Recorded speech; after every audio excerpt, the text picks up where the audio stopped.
Сәлеметсіздер ме, құрметті оқушылар? Бүгін біз сіздермен математика 4-ші сынып сабағын бастаймыз. 32-ші сабағымыздың тақырыбы пысықтау және қорытындылау. Оқулықтың 118 және 119 беттері.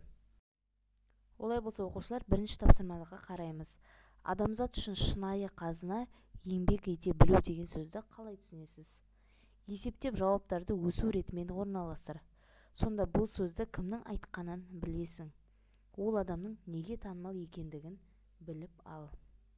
Өсу реті деп жатқанымыз, оқушылар, төменнен жоғарыға қарай есептеу. Сонда бұл 4 есептің мәнін табамыз. Бұл жерде ең кішісі 48192. Содан кейін 64962. Сонда бұл тапсырманың негізгі жауабы Эзоп. Келесі балалар, оқулықтың екінші тапсырмасына қараймыз. 2-ның асы. Велосипедші сағатына 12 км жылдамдықпен 2 сағат жүрді. Ол қанша арақашықтықты жүріп өтті? Бұл жерде арақашықтықты табу үшін біз жылдамдықты уақытқа көбейтеміз. Ал әсінде бізге барлығы белгілі.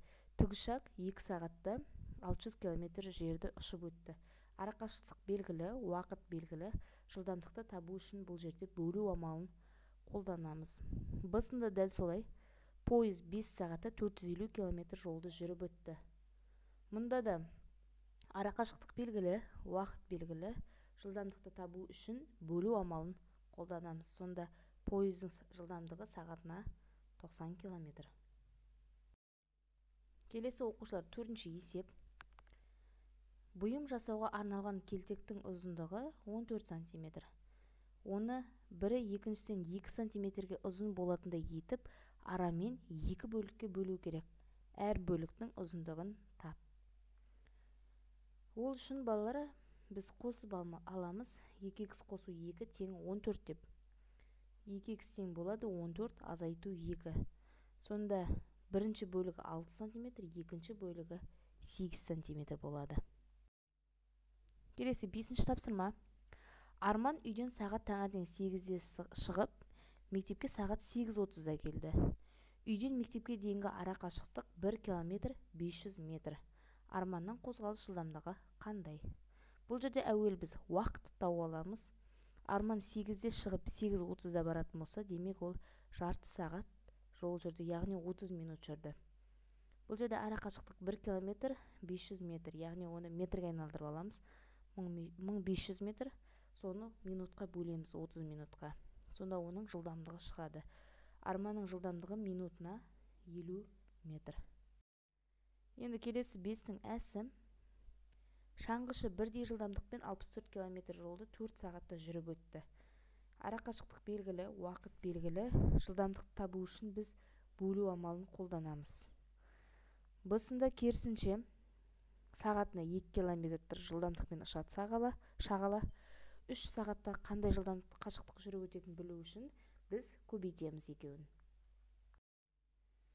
Келесі, оқушылар, 6-ші есеп. Есептер құрастырып оларды шығар. Суреттер тұр, міне. Бірінші, ұшақтығы белгілі, жылдамдығы сағатына 400 км, уақыт белгілі 6 сағат. Сонда барлығы 6 сағатта 2400 км жүріп өтті. Келесі, 7-ші есеп, балалар. Жазбаша есепте және тексер. Көбейтуді, яғни бөлу амалымен алмастырамыз. 48.042-ні 6-ға бөлеміз. 480.042-ні 6-ға бөліп, яғни керісінше орындаймыз. Қосу болса азайтуға айналдырамыз дегенде. Оқушылар, 8-ның асына қараңыздар. Ұзындығы мен еніне мәндер таңда. Бұл жерде периметр белгілі, біріншісі 420 мм. Периметр деп жатқанымыз жалпы, балалар, формуласы А қосу Б көбейту 2. А деп жатқанымыз ұзындығы, Б деп жатқанымыз ені. Соны 2-ге көбейтеміз. Бірақ ол үшін, балалар, бұл жерде ұзындық пен ені оқулықта белгісіз. Ол үшін 420 мм-ді 2-ге бөлеміз. 210 мм болады. Содан кейін ұзындығы мен енін табамыз. Келесі, бұл 8-дің әсі. Жаңа біз бірінші тауып алдық, иә? Ұзындығы мен енін. Енді ауданын табу үшін әрине бұл жерде көбейту амалын қолданамыз. Келесі 9-шы есептің тапсырмасы 5 және 7 цифрларын пайдаланып, осы цифрлар 2 реттен кездесетін барлық 4 таңбалы сандарды жаз дейді. Неше нұсқасы бар? Міне, 2 нұсқасы шықты. Қайсысы 5-ке бөлінеді? Әрине, 4 нұсқасы табылады. Мысалғы, 5775 деген секілді. Бірақ бұл жерде 5-ке бөлінетін, яғни артындағы санға бірлікке қараймыз. Бірлік 5-пен аяқталу қажет. Ең соңғы оқушылар 10-шы тапсырма. Бала 3 км сағат жылдамдықпен жүрді. 20 минут ішінде ол қанша қашықтықты жүріп өтті?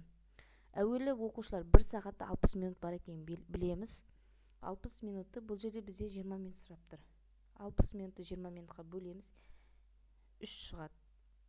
3 километрді 3-ке бөлеміз. Сонда баланың жылдамдығы сағатына 1 километр. Әсінде көбелек 4 минутта 80 метр ұшты. Оның жылдамдығы қандай? Жылдамдығын табу үшін ара қашықтықты уақытқа бөлеміз. Осымен оқушылар біздің сабағымыз түсінікті деген ойдамын. Сау болыңыздар.